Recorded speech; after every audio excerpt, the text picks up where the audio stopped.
Welcome to Kishore Academy, 11th Standard Physics, 2nd Chapter, Important 2-mark question, Angular Displacement and Angular Velocity. So அது என்ன அப்படிங்கிறத பார்க்குறதுக்கு முன்னாடி இப்போ நான் சொல்கிற விஷயத்தை தெளிவாக கவனிங்க.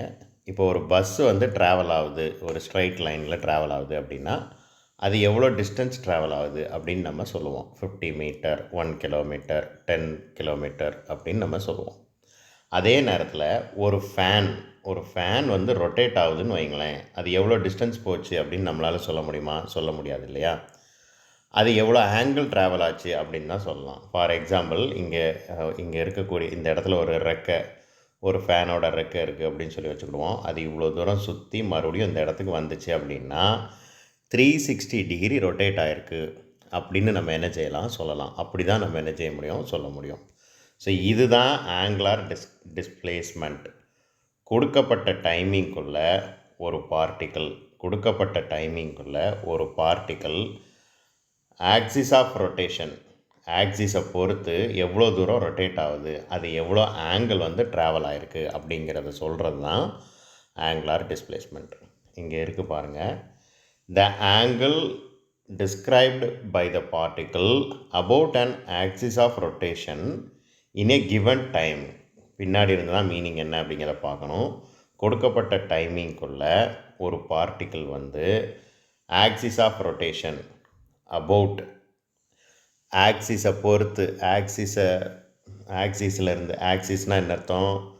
சென்டரில் இந்த ஒரு பாயிண்ட் இருக்கு இல்லையா, இந்த பாயிண்ட்டுக்கு பேர் தான் என்னது? ஆக்சிஸ். இந்த ஆக்சிஸை வந்து மையமாக வச்சு தான் இது என்ன செய்யுது அப்படின்னா ரொட்டேட் ஆகி வருது. அப்போ ஆக்சிஸை பொறுத்து ரொட்டேட் ஆகுது. அது ரொட்டேட் ஆகும்போது இப்போ இங்கேருந்து இவ்வளோ தூரம் ரொட்டேட் ஆகிருக்கு அப்படின்னு சொல்லி வச்சுக்கலாம்.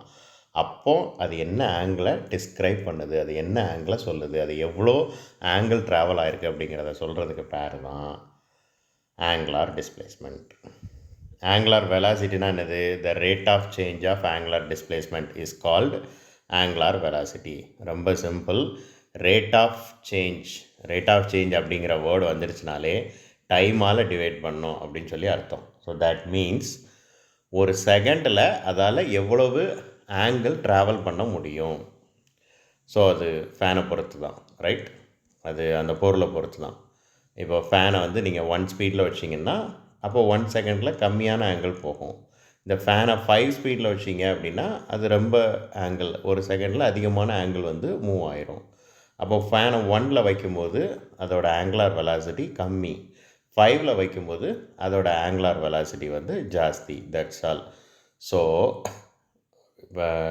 எவ்வளோ தூரம் அந்த டிஸ்டன்ஸை டைமால் டிவைட்